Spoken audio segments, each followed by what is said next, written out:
नमस्कार, स्वागत है आपका हमारे चैनल पर। मैं हूं आपके साथ शिप्रा सैनी।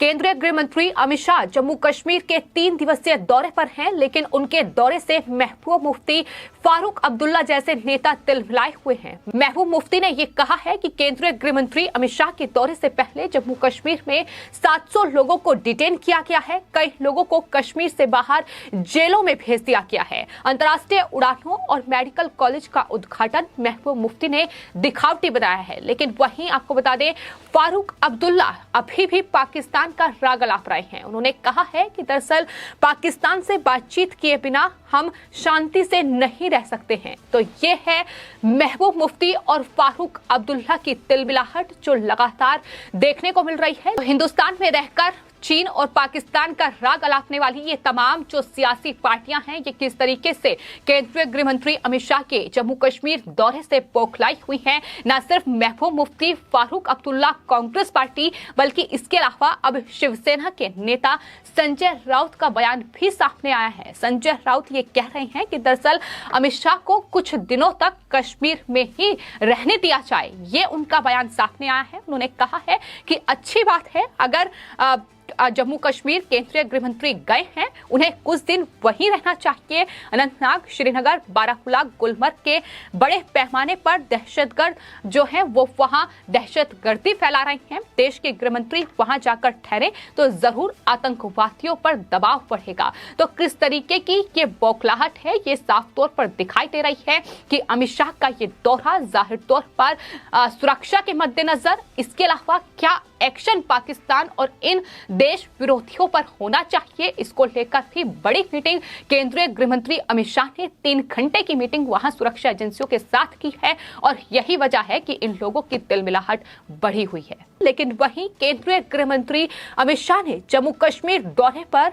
इन देशद्रोहियों और देश विरोधी ताकतों को साफ और स्पष्ट संदेश दे दिया है। उन्होंने कहा है कि जो भी जम्मू कश्मीर की शांति भंग करने की कोशिश करेगा उसे बख्शा नहीं जाएगा। तो केंद्रीय गृह मंत्री अमित शाह 3 दिवसीय जम्मू कश्मीर के दौरे पर हैं और जम्मू कश्मीर से अनुच्छेद 370 खत्म होने के बाद वो पहली बार जम्मू कश्मीर पहुंचे हैं। ये उनकी पहली यात्रा है।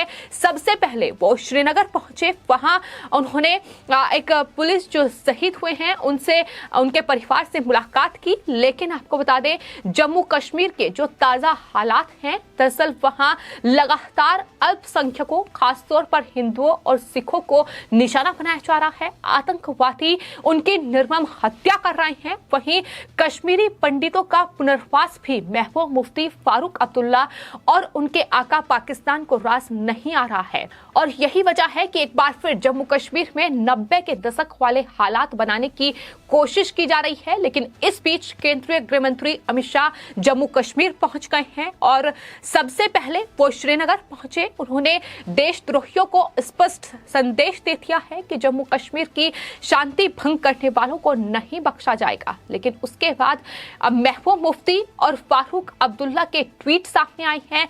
महबूब मुफ्ती ने सिलसिलेवार एक के बाद एक कई ट्वीट किए हैं, जिसमें उन्होंने लिखा है कि दरअसल अमित शाह के दौरे से पहले जम्मू कश्मीर में 700 लोगों को हिरासत में लिया गया, पीएसए के तहत मामला दर्ज किया गया और कई को कश्मीर के बाहर की जेलों में स्थानांतरित कर दिया गया है। इस तरह की दमनकारी कदम पहले से ही तनावपूर्ण माहौल को और ज्यादा बिगाड़ देते हैं।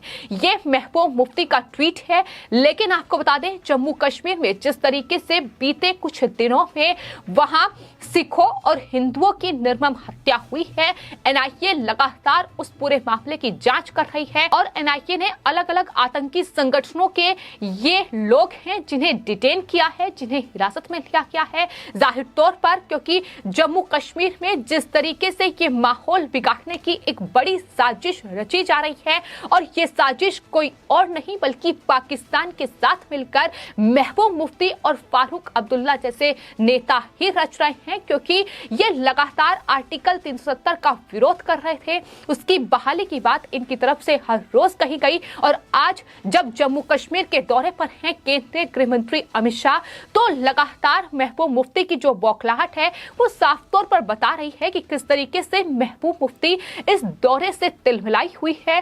कहीं ना कहीं डर साफ तौर पर उनके बयानों में झलक रहा है। महबूब मुफ्ती साथ ही ये भी कह रही हैं कि श्रीनगर से अंतर्राष्ट्रीय उड़ानों का उद्घाटन और नए मेडिकल कॉलेजों की नींव रखना कोई नई बात नहीं है। ये तो यूपीए सरकार ने आधा दर्जन मेडिकल कॉलेज को स्वीकृति दे दी थी और उसका काम जो है वो अब किया जा रहा है। ये दरअसल महबूब मुफ्ती की बौखलाहट है। जाहिर तौर पर जम्मू कश्मीर को लेकर केंद्र सरकार की ओर से तमाम बड़े कदम उठाए गए हैं। सबसे बड़ा कदम यही था कि आर्टिकल 370 को खत्म किया गया, जम्मू कश्मीर को केंद्र शासित प्रदेश बनाया गया और उसके बाद लगातार जम्मू कश्मीर में विकास के कार्य किए जा रहे हैं। जम्मू कश्मीर में इन अलगाववादियों और पत्थरबाजों पर नकेल कसी गई है। साफ तौर पर यह कहा गया है कि जिन कश्मीरी पंडितों को वहां इन अलगाववादी ताकतों ने बाहर का रास्ता दिखाया, अब उन्हें उनकी जमीन वापस लौटाई जाएगी। उनके पुनर्वास का काम जम्मू कश्मीर में होगा और यही सबसे बड़ा कदम है केंद्र सरकार का, जो इन लोगों को राशन नहीं आ रहा है। और यही वजह है कि महबूब मुफ्ती ये कह रही हैं कि दरअसल आर्टिकल 370 को निरस्त करना और एक संकट पैदा करने के बाद जम्मू कश्मीर को अराजकता की स्थिति में छोड़ दिया गया है। इस तरीके की बौखलाहट है जो लगातार उनकी सामने आ रही है।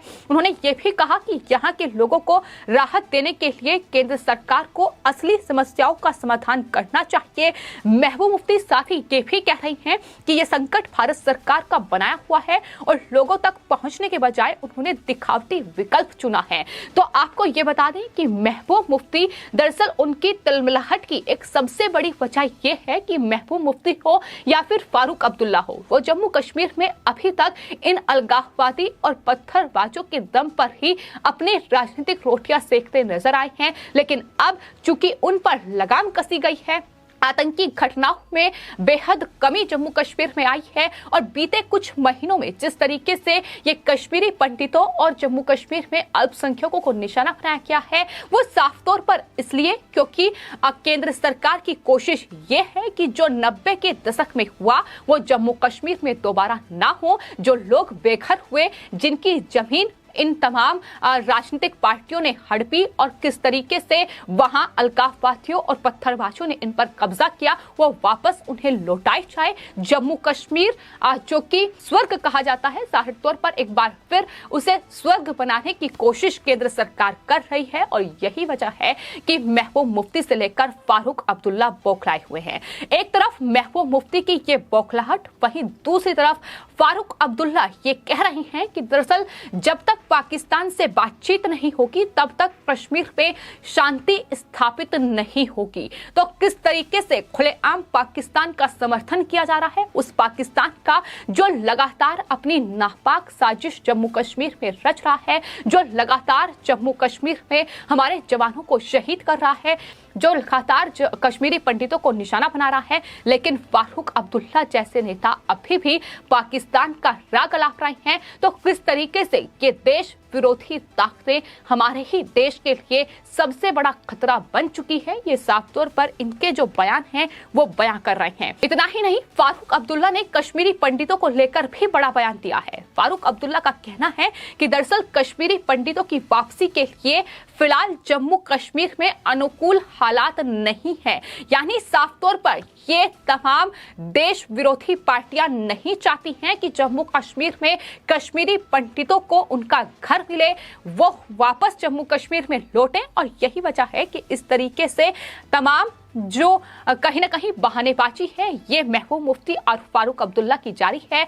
जिस तरीके से जम्मू कश्मीर में सुरक्षा एजेंसियां लगातार मुस्तैद हैं, फिर चाहे जम्मू कश्मीर पुलिस हो, सीआरपीएफ हो या फिर बीएसएफ हो, तमाम जो सुरक्षा एजेंसियां हैं वो लगातार वहां छानबीन कर रही है। सर्च ऑपरेशन भी लगातार जारी है। क्योंकि ताजा हालात जिस तरीके से बने हुए हैं, उस बीच केंद्रीय गृह मंत्री अमित शाह ने भी तमाम जो सुरक्षा एजेंसियां हैं, उनके जो प्रमुख हैं, उनके साथ बातचीत की है। जम्मू कश्मीर की सुरक्षा के मुद्दे पर ये उनकी बातचीत हुई है और साफ तौर पर स्पष्ट संदेश जो है वो दिया गया है कि आतंकवाद को ध्वस्त किया जाए, इन देशद्रोहियों पर नकेल कसी जाए और जितना जल्दी हो सके इस पूरी स्थिति से निपटा जाए। क्योंकि कहीं ना कहीं फारूक अब्दुल्ला, महबूबा मुफ्ती जैसे नेता जो हैं वो जम्मू कश्मीर में विधानसभा चुनाव से पहले अपनी राजनीतिक रोटियां सेकने के लिए इस तरीके से माहौल बिगाड़ रहे हैं। लेकिन वहां सुरक्षा के मद्देनजर तमाम इंतजाम हो, इसके लिए जम्मू कश्मीर में पहुंचकर केंद्रीय गृह मंत्री अमित शाह ने तमाम सुरक्षा एजेंसियों के साथ बैठक की है। आपको बता दें, केंद्रीय गृह मंत्री अमित शाह जब आर्टिकल 370 हटने के बाद पहली बार जम्मू कश्मीर पहुंचे हैं और जिस तरीके से महबूब मुफ्ती, कांग्रेस पार्टी, फारूक अब्दुल्ला जैसे नेता लगातार ये तमाम सवाल उठा रहे हैं कि दरअसल अनुच्छेद 370 हटाए जाने के बाद जम्मू कश्मीर में कर्फ्यू क्यों लगाया गया, इंटरनेट वहां क्यों बंद किया गया, इस पर भी केंद्रीय गृह मंत्री ने इन तमाम नेताओं को करारा जवाब दिया है। उन्होंने कहा है कि अगर ऐसा नहीं किया होता, अगर कर्फ्यू नहीं लगाया होता तो पता नहीं कितने लोगों की जान जम्मू कश्मीर में जाती। कश्मीरी युवाओं को कर्फ्यू और इंटरनेट सस्पेंड करने की वजह से ही बचाया जा सका है और 3 परिवारों ने 70 साल तक राज किया।